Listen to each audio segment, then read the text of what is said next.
Okay, I think we got everything figured out here, so let's try again to explain this Emini trading system or the indicators. And as you know, this is going to be kind of a lengthy video. So this is all about following the price action and the trend.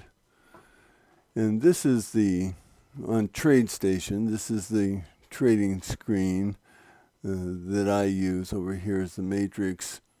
Then we're looking at the different time frames because we want to find out, well, how is the price action and the trend controlled? And so we look at the different time frames. Here I have the 250. This is the 500 tick bar chart. This is the 1500. This is the 30-minute, and I've just put in the daily. All I have to look at is the ends of these. I don't need these. Whereas on the 1500, which is the primary screen, I have a bit more of that visible. So as we know, that price action basically is controlled by supply and demand. And so that's what we want to be tracking and trying to get an indication of who's in control of that. So we're going to be looking at the short-term trend and the long-term trend. And we know that the trends, they fall within a range of price as they're being formed. And of course, the ranges within the price are all from the, again, supply and demand side, the effort of the buyers and the sellers. So as this effort is being determined, each bar will have its upticks and downticks depending on who's controlling the prices. And then when either the buyers or the sellers basically want to step away or they've been exhausted, then control will either accumulate or it will go in the opposite direction.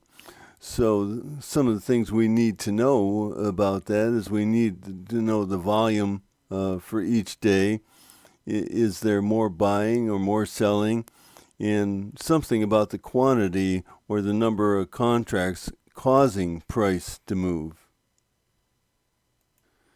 And we're going to do that by looking at a number of configurable indicators here. We're going to start up here with the price bars themselves and this frame up here, and at the top here you see what is the VWAP, or the volume weighted average price. Now the VWAP is going to have one of two colors. Let me see if I can expand this here. Hopefully. And let me look at that. So the primary colors, let me get rid of that. The primary colors on the VWAP here are gray and yellow. So the yellow is going to indicate that it's more in an uptrend, and the gray is going to indicate that the VWAP is more in a downtrend. And then you'll see the VWAP has other colors as well. In particular, here you don't, well, here's the blue. So you have blue and white, which are the extremes, and that is when the ATR, these are ATR bands right here, and when price goes above 3 ATR, the VWAP will be blue, and when it goes below 3 ATR, the VWAP will be white. And then the other colors, the green is when price goes above 2 ATR, and the red is when price goes below 2 ATR. So let's shrink this screen down again here if we can, and head back on over to the end, as I like to.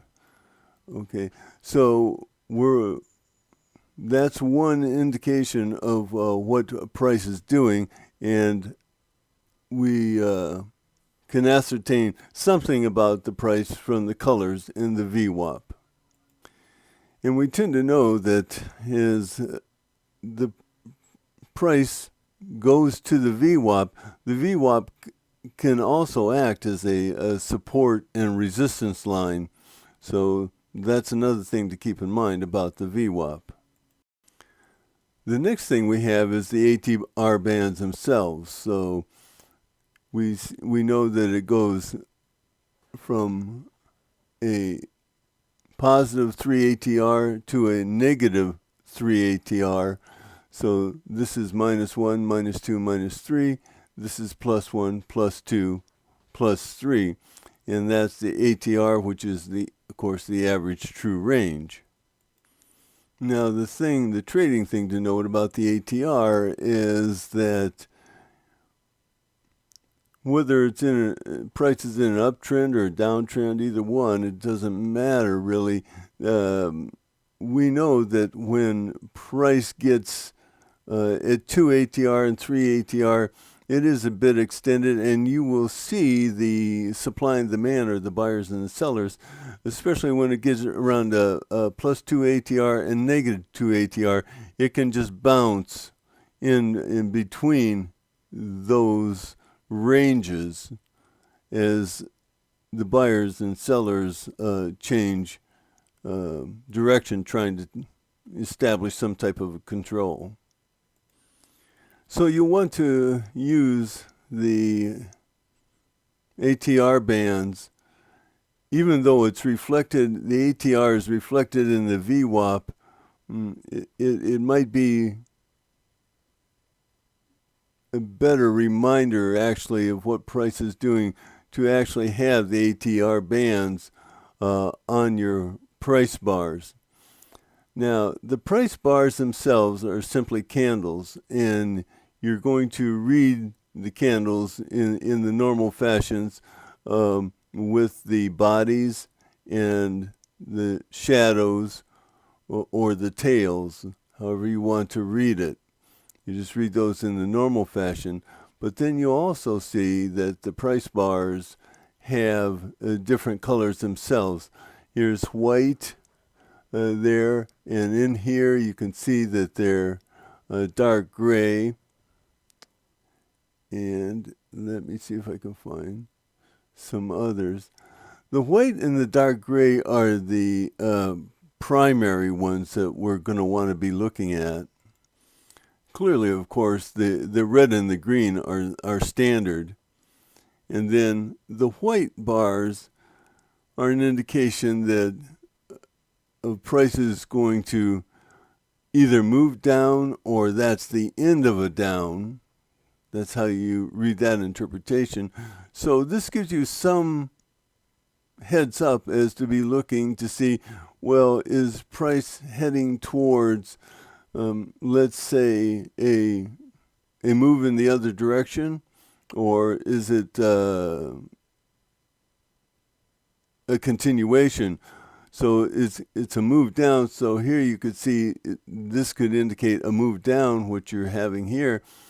But this could indicate you possibly want to look, is it going to move down, which it does, but it might also be telling you, well, that's the end of the down.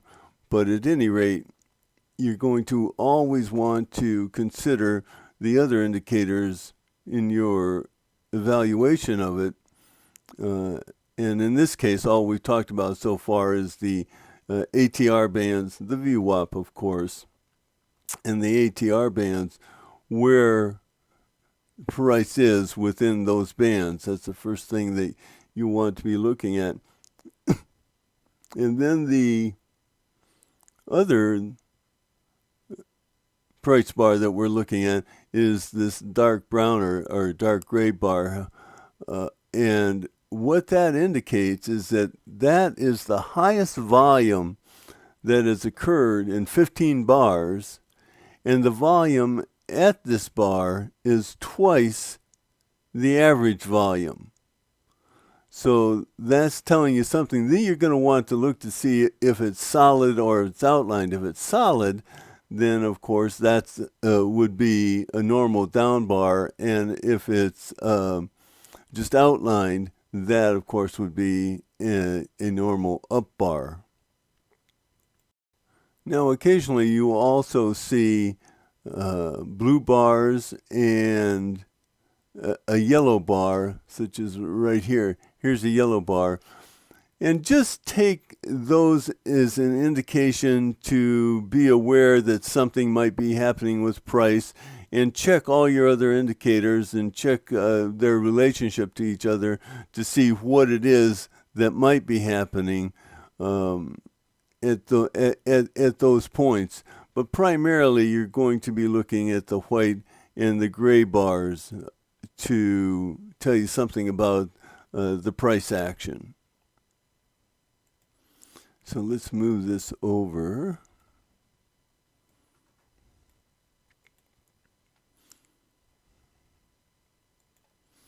Now the next indicator we're going to be looking at is the effort indicator, and we know that that's a proxy for volume. It is not the actual volume that's happening, but it's a proxy for what would be happening with volume.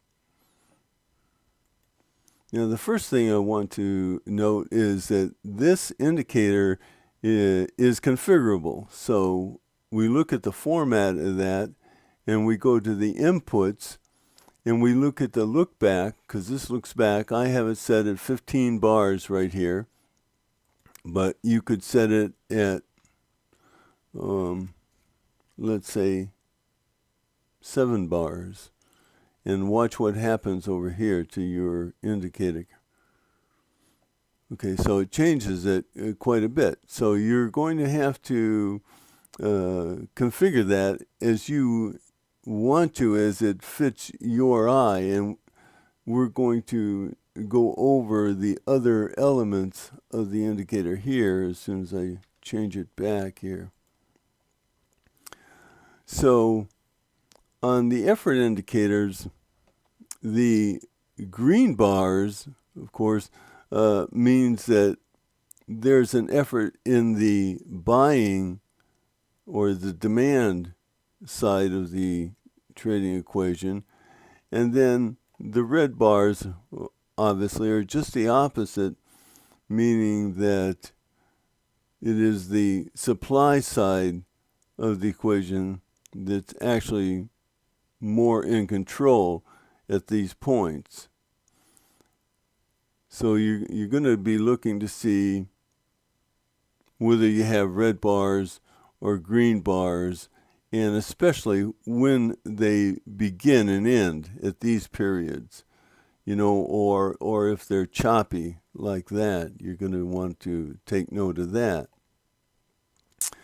Then the way that it works is that these green bars, they tend to rise to a peak and then fall, and then rise and then fall. That's which is the nature of trading. If you look at the price itself, it rises and falls and rises and falls. So that when the trading is getting weaker, then we see that the gray bars come in. That simply is an indication that the effort of the buying is beginning to lessen.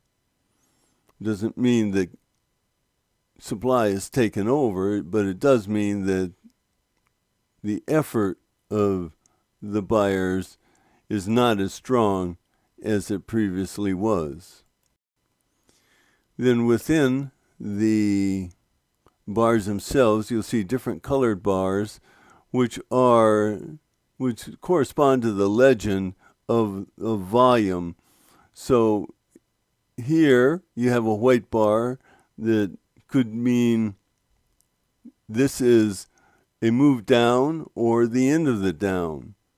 So that's what the white bars mean. And the magenta bars mean just the opposite. It could the end of an up or a move up. So that's another part of the effort indicator. Then below the effort indicator on the bottom line here, you'll see you have little segments that are yellow or red. These, of course, represent the MACD, and the yellow means the MACD is crossing up, and the red means that the MACD is crossing down. Next on the indicators, you'll see small dots above some of the bars, and this just indicates that that is an area of potential change. When you see the larger yellow dots, those are indications of potential trends, more or less. And to determine what the trend may be on these larger yellow dots, we have to look at another indicator, which is a supply and demand indicator. And if that is above or below the midline here. So on these yellow dots, these trend type dots, you're going to read those in conjunction with the supply and demand indicator, which we're going to talk about next. Lastly, on the effort indicator, you have these wider yellow bars, and those are to indicate loosely a area of divergence, such as you had, if you look at it as volume or effort, then here is the effort going down while the price is going up. So these are just to indicate potential areas of divergence, and you're going to want to take them into consideration as you would any normal divergence indicator, and read it the same way. And then you're going to want to be alert then to, well, what does that mean for supply and demand? Here you see that you have divergence, and then when we look at the price action up here, we see it's up at around 2 ATR, and we know that because it's green. We see it's at 2 ATR. This is indicating that the VWAP is in a downtrend, which it was, and now again it's reaching that support and resistance area right here. But at any rate, this is indicating a divergence between the effort and the price. And lastly, I'll say you have also this dark red bar here. This dark red on the supply side, on the demand side, and then this bar, the dark red, would be blue if it's on the supply side or within the red bars. So within the green effort bars here, if you have a red bar, that indicates a potential change. It doesn't mean that it's an extended change, but it's just a potential change. And then if you have a blue bar on the supply side, I don't know if we have any of those.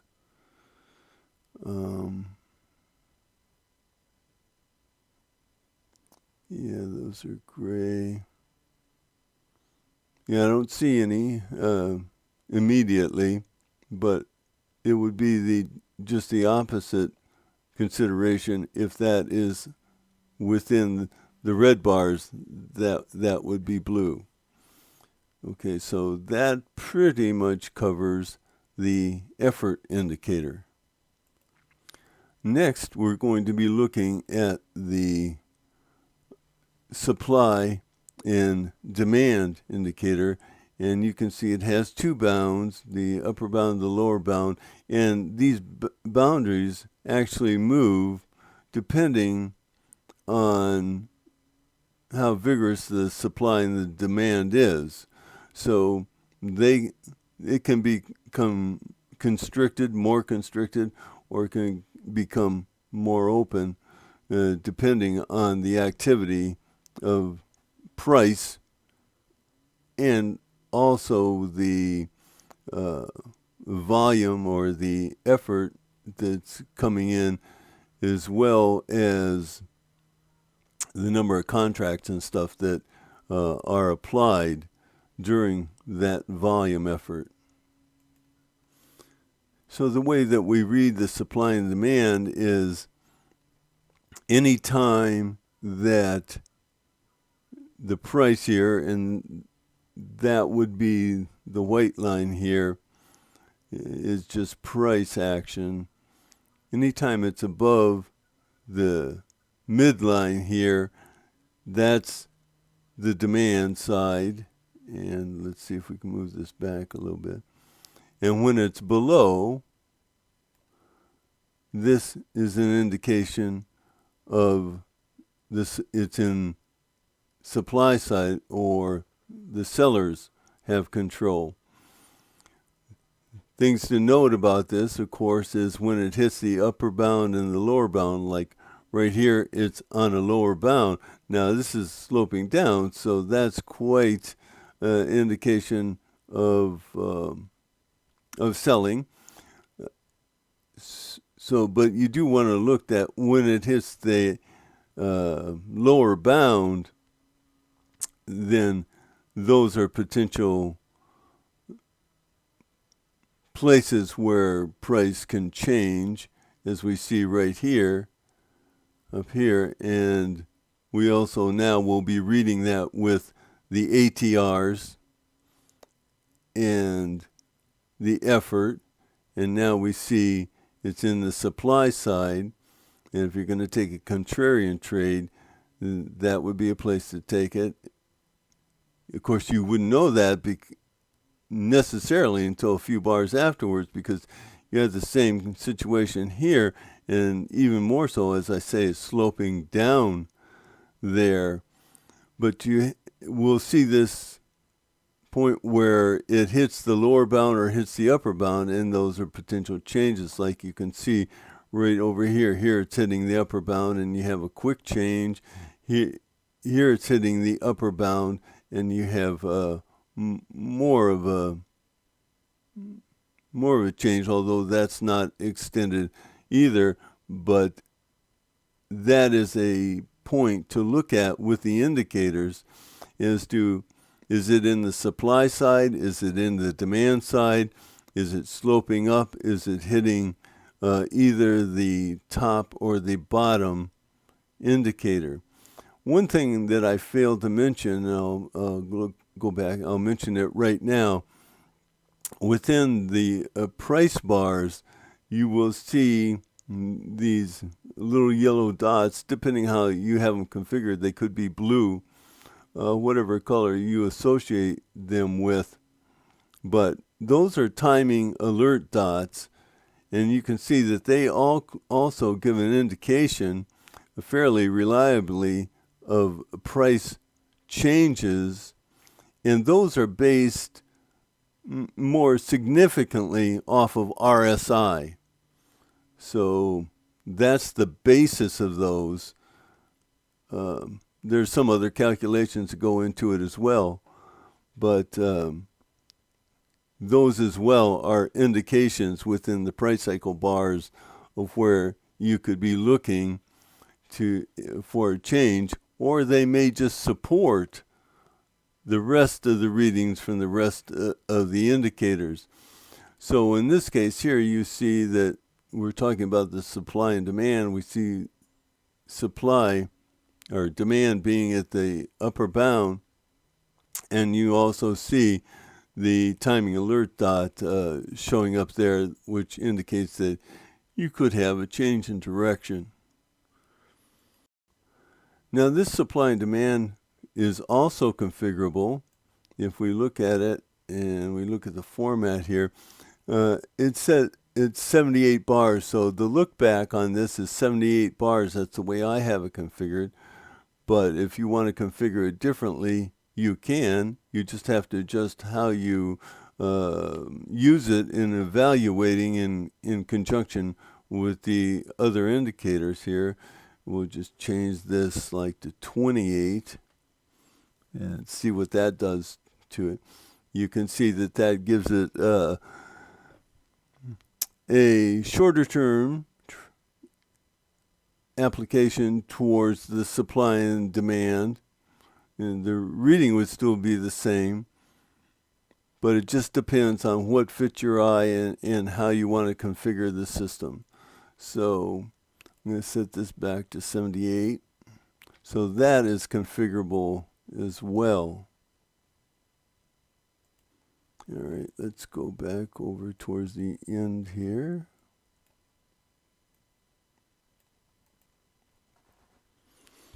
The next thing that we're going to want to look at is the total ticks right here. Now, when you have the total ticks, you probably have it configured like this. Let's go to the style, and you probably have the upticks configured as a histogram, and so it looks like this. And that's acceptable. There's nothing wrong with that. But I am suggesting that you use the line indicator here for the upticks. One, on this upticks right here, which would be gold, and the downticks are red, you cannot see behind that. Whereas when you have it with the line, you can. And not only that, the line helps you read that in a better manner, I feel. So let's put it back to the line. So you can see right here, like the upticks are going in an up direction, in an up slope, following the price. Well, demand is very low down here.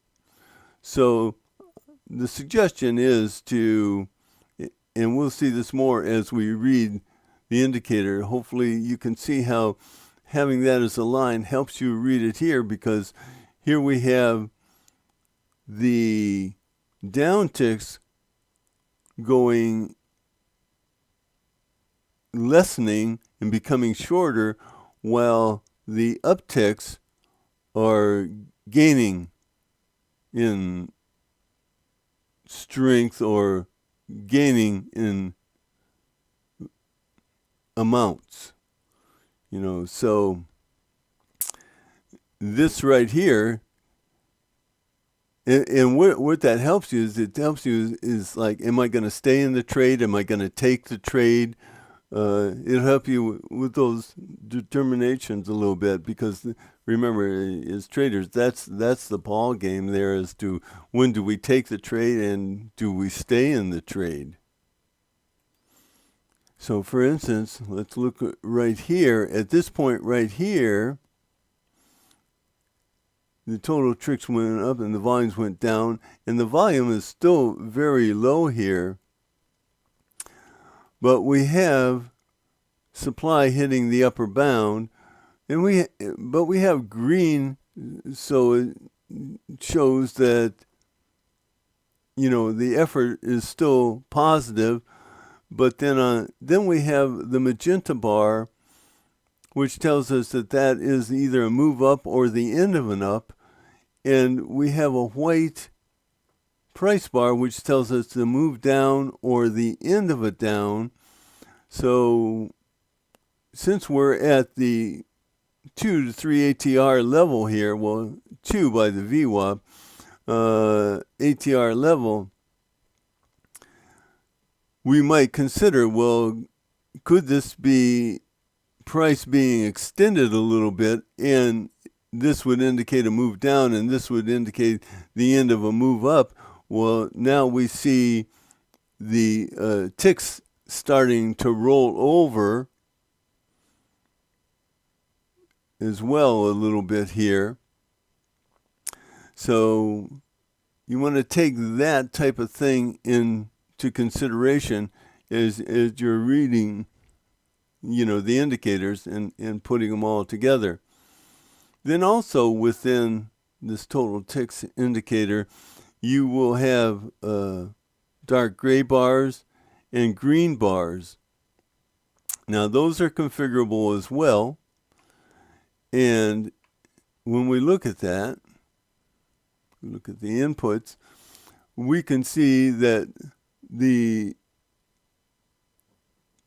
down bars are the dark brown and that the up bars are the green bars, and that they are 2.8 times the ticks of the opposite direction. In other words, this is a down bar, and there's 2.8 more down ticks in this bar at this point than there are up ticks.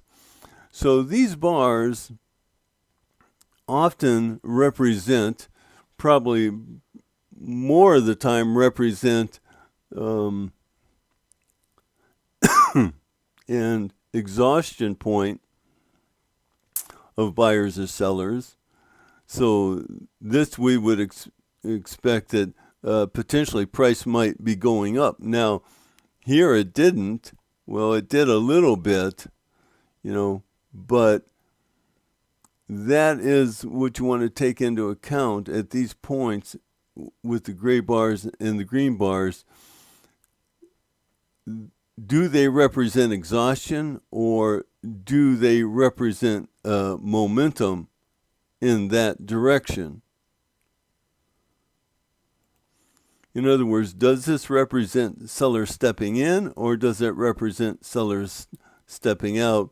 And does the green bar represent buyers stepping in, or does it represent buyers stepping out?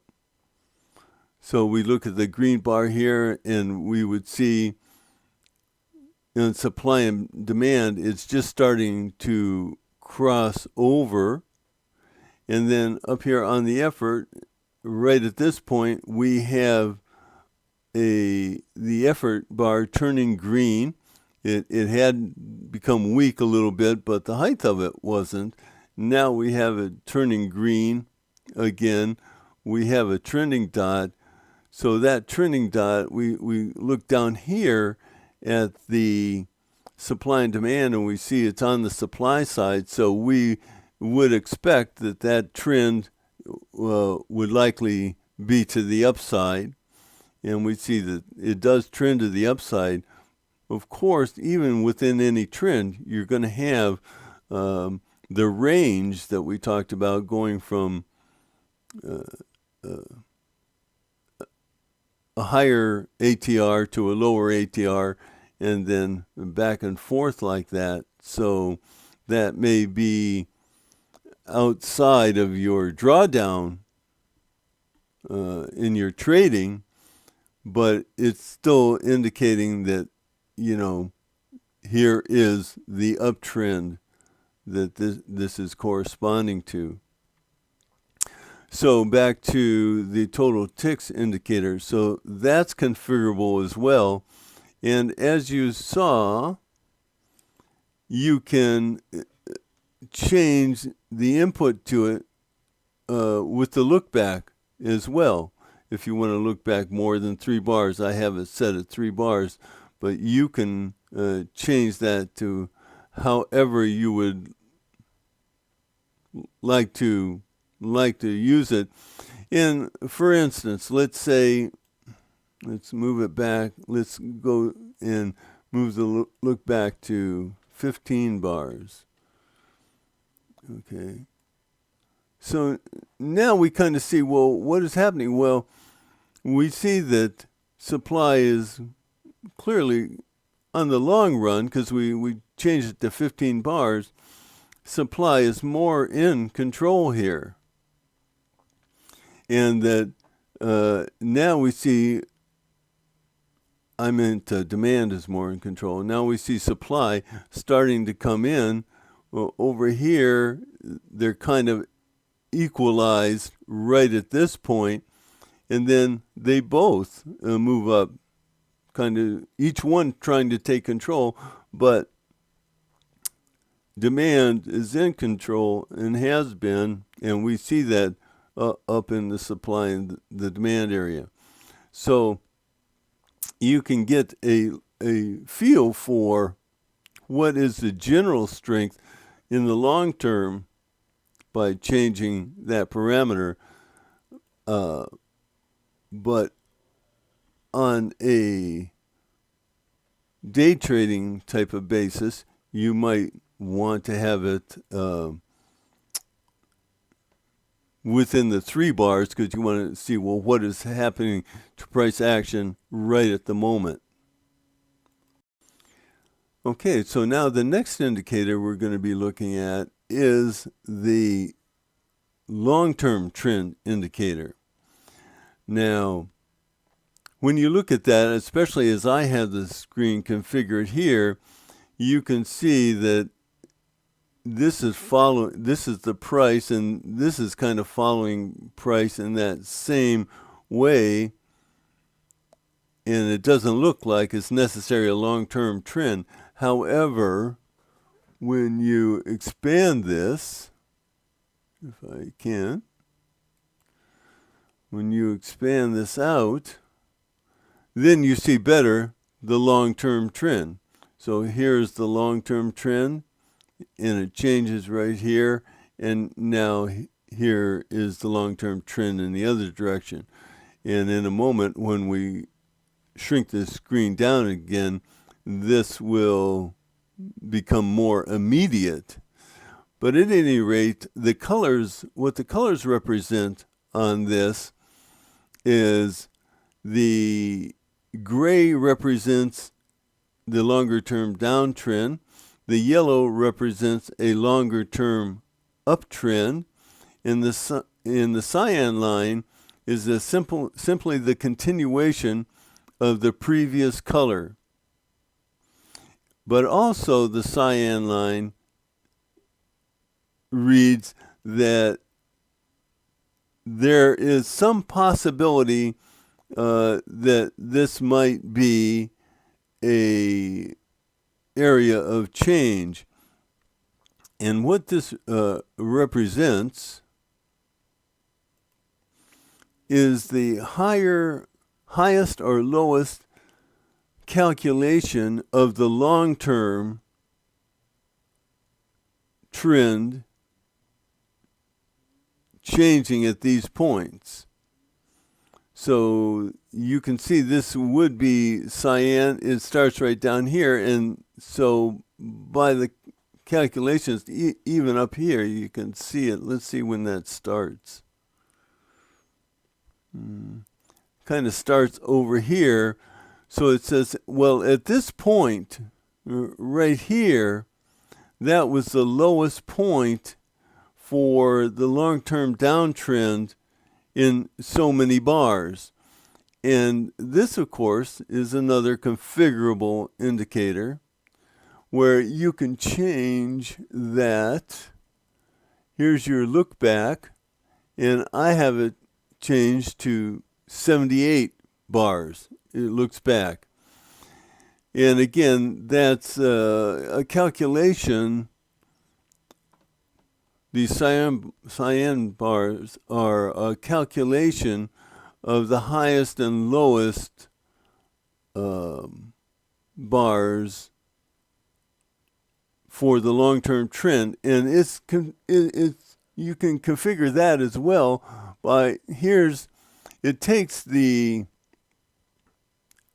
highest price in a fast calculation and the lowest price in a fast calculation, being 8 bars, and the highest price in the highest price in a slow calculation, which in this case I have at 59, and the lowest price in a slow calculation, which I also have at 59.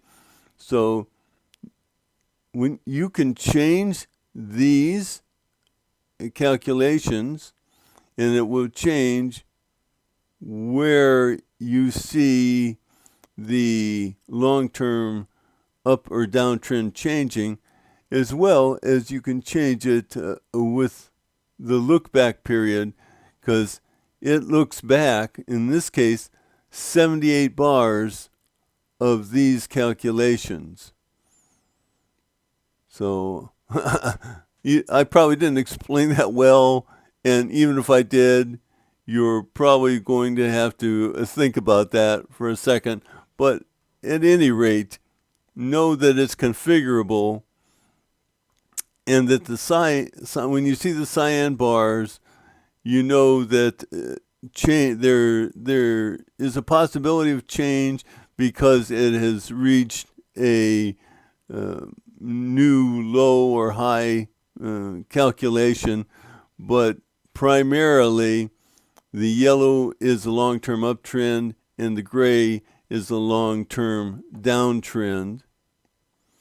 And let me move this chart back down here and move this back over. So the way you'll use the long-term trend a little bit in conjunction with the short-term trend, which is down here, so that when you get a change here, such as like this, you have the cyan bar. Now that's on the long-term downtrend, and then it changes to yellow. Well, you'll want the short-term trend then obviously to be green at the same time. Okay. And in this case, we see, with the other indicators, we see the total tick is going up at that time. We see that's where it's crossing, and we also see the effort bars here. At this point, the short-term trend is green, and it's heading up. The long-term trend right at this point is yellow. Now, this would be cautionary because as far as the supply and demand goes, it's not unusual, as you can see right back here, and there's more of it. I'll move this back a little bit. We can see that it's not unusual for this midline to be support and resistance. So in this case, we're in the supply side of it, and that's resistance. And we are at that point right here, so we're not really sure whether this is going to go up or go down right at this point, because this can act as supply and resistance. Now, it did go up above it a little bit, but then it did act as somewhat of a resistance, and now it's going up above it again. But then it's at the upper bound right here, has a short pullback. So at any rate, you're going to want to know, well, what is the long-term trend? You won't necessarily want to trade against that. And you want to know, what is that like in conjunction with the short-term trend? So the next indicator that we're looking at would be the short-term trend, which you're more familiar with already, that the short-term trend has the upper bound and the lower bound, so it's an oscillator. It has this midpoint that also acts as a pullback line where price can get to it and then pull back. In this case, it went up through it and is continuing up, and we see that is in the long-term trend there. as well.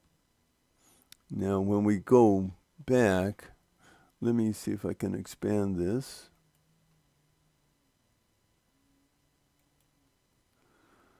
Okay, here we have the short-term trend, and we see it hugging the bottom bound of the oscillator, and even here it angles down. Then it's finally coming out of it right at this point, and it's turning green, and it's starting to angle up. So we read that as well as the color, the slope, and if it's above or below the pullback line. And then, of course, this oscillator adjusts as well.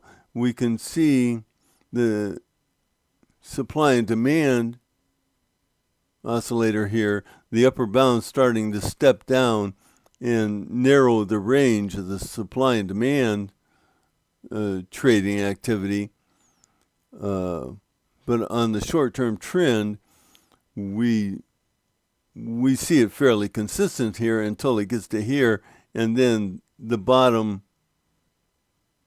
bound starts to slope down. And that's a good indication that was a strong move, and you wouldn't want to go against it until you see some sort of change, such as over in here. And you can potentially see that change coming up here, because we see in the total ticks, we see the upticks starting to, we see the divergence of the upticks moving up and the downticks moving down.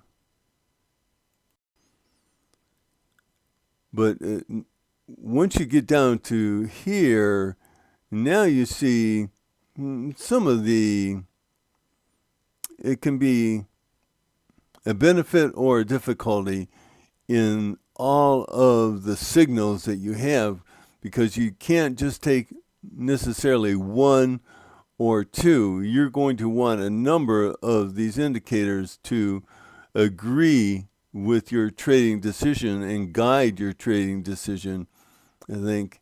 And that can be a difficult issue, because you might look, well, here's the short-term trend, but I see that it's coming up here, so I'm going to take a long right here. Well, in this case, yeah, that would be a good decision, but you also have to look at the other things. You're in the supply side right here, so now it is starting to slope up, but you're still in the supply side, and that has to give you some pause or some consideration in your evaluation of taking the trade. Although you're in the supply side, but you see the effort to move down is starting to wane, and it's starting to go up here. And you're also at like 2 ATR. You can see that by the VWAP, and we see it by the ATR lines.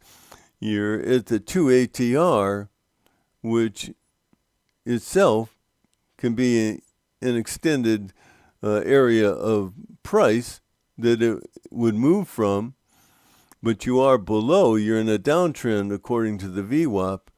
So you have to take all these things and trade at your highest probability point. All right, let's shrink this down again.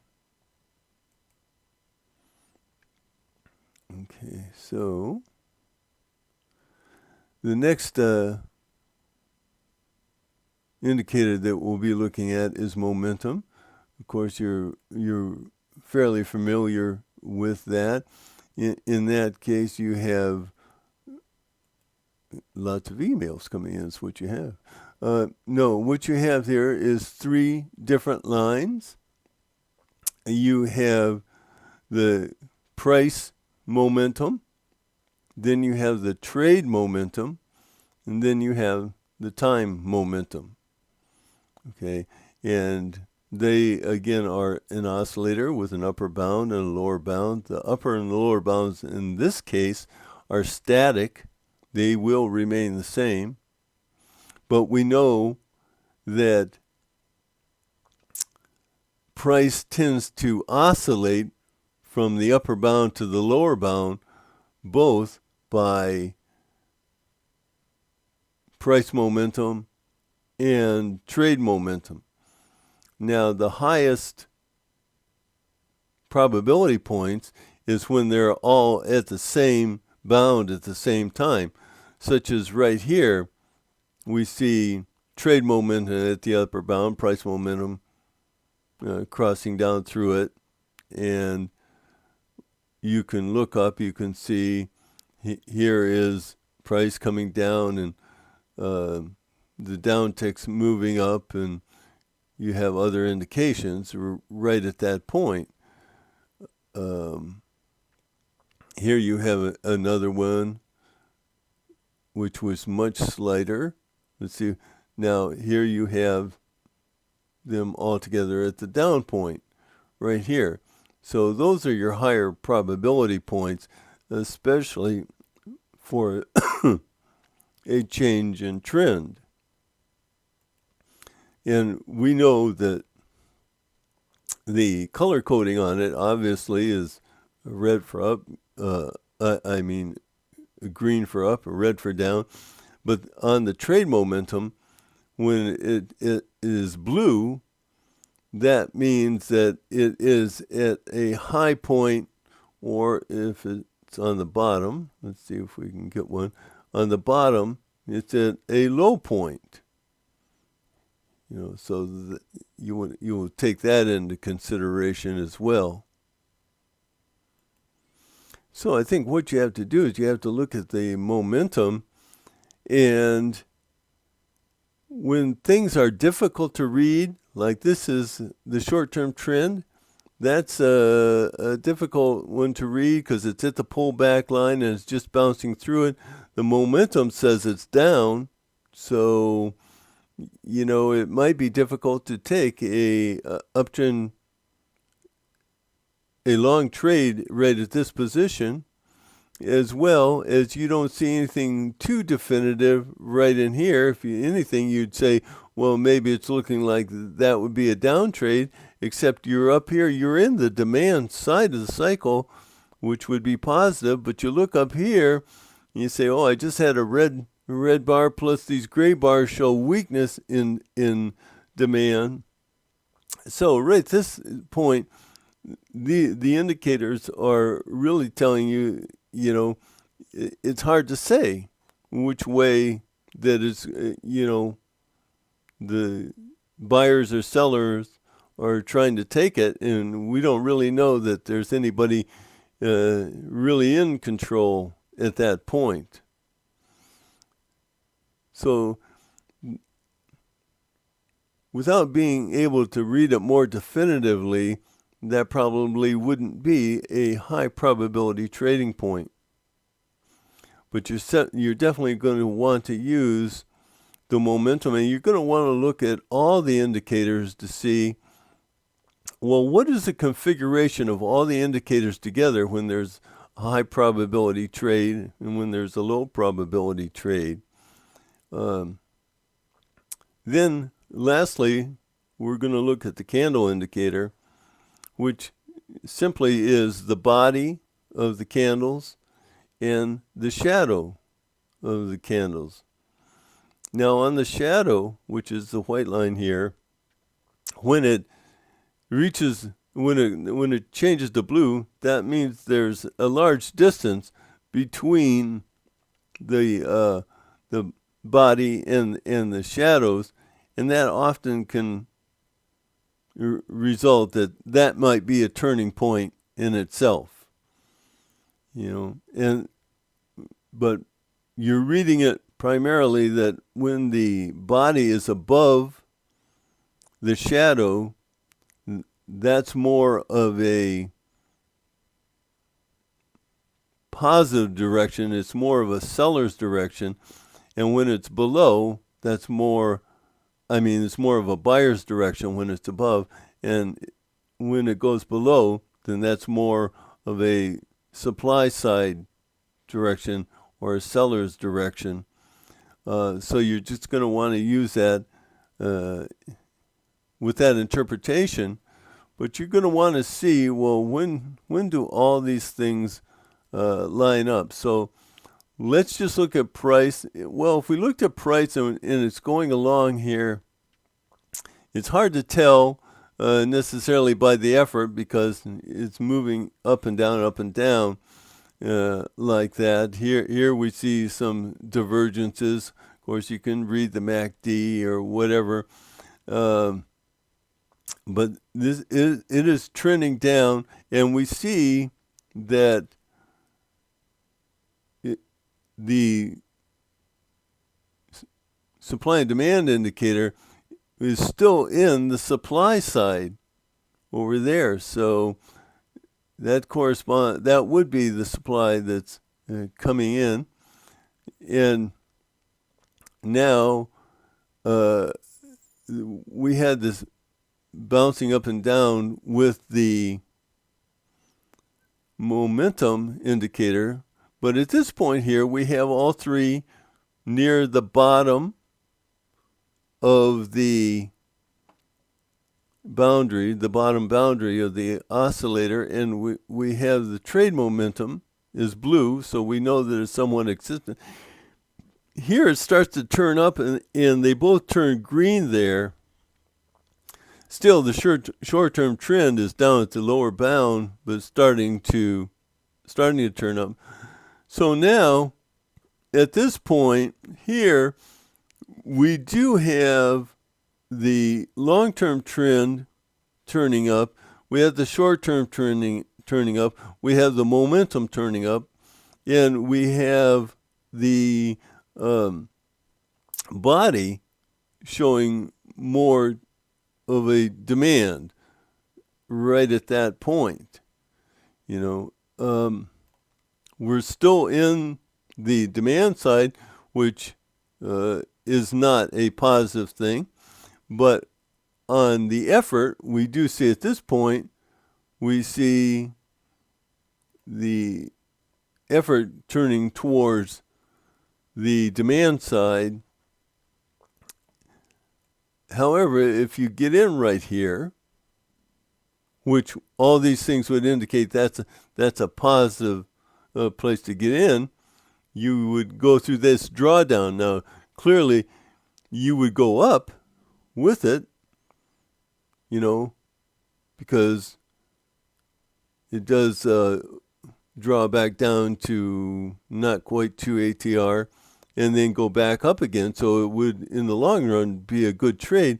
But whether this drawdown is something that's acceptable in your trading or not is a consideration. So that even though it might say, okay, here's a place you can get in at, the first thing that you might want to look at, well, where is it at the ATR? And it's not at a place where you want to trade at the ATR. So it moved up into that range, and you're seeing weakness over here, and then you see the MACD come in. You see it move up. Now, again, here it is up at the 2 ATR again, which might indicate that it's extended. But with the large green candle, it also can be that demand is starting to come in. We see the demand right at the mid range here, the midpoint, which is difficult to read. So we had the timing alert dot back here, which is, again, that's figured off of RSI. Here we have this one is figured off of RSI. So you just have to read these all together to find out, what you recognize as being historical by your reading of these and interpreting them of being a high probability trade going in the direction that you expect it to go into. Okay, so let me move this back down again and move this over. So here is the suggestion when you're looking at these. You have the ATR bands on.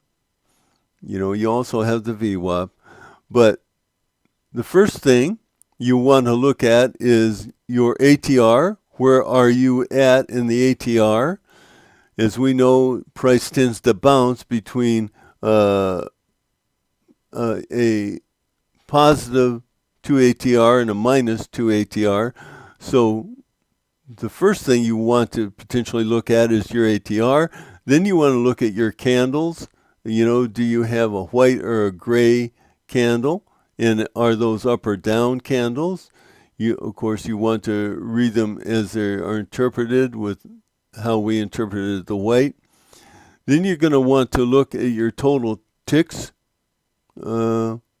You're going to want to see what is the movement of the uptick line as associated or corresponding to the downtick line, and are you at an exhaustion point, or it could be an influx point where their buyers or sellers are moving in, but usually these bars are exhaustion points, and you're going to wait maybe 2 bars afterwards to find the true read on that. So you're going to look at your ATRs, then you're going to look at your candles, then you're going to look at your ticks over here. Then you want to look at the effort next. And this is a sequence, a suggested sequence in it. Then you're going to want to look at the long-term trend to see where that is in conjunction with the short-term trend. Then, of course, you're going to want to zero in on your effort next. Then you're going to want to make sure that you're taking a trade in correspondence to the supply and demand. Also, how does everything that you've looked at then so far line up with the momentum? And then you're always going to take into account your time frames, and you're going to want to note historically, like I noted, that on the 250, as you would expect, it takes less time and less trades in ticks to make a 250 tick bar than a 500 than it does a 1500. So if price is going to go in your direction, I would expect that the 250 tick bar would be going in your direction. Here it's hit an upper bound, so it's more likely to go down now. So when I'm taking a down trade, I expect generally that the 250 tick bar will be down towards the lower bound. The 500 will be crossing maybe the upper bound, and that the momentum line will be in a position where it looks like it is going to cross. And then I'll look at the other indicators, as I said. So just to review: ATR, then candles, then ticks, then effort, then long-term trend along with short-term trend, then check the supply and demand, the momentum, and the time frames. So now let's see that the sound worked on this again, because that's the end of it. And this long-term trend, I will get that out to you. The total ticks, you can determine how you want to configure that, as well as all the other configurable aspects of the indicators to trade it the way that you want. So hope that helps, and I will see you later.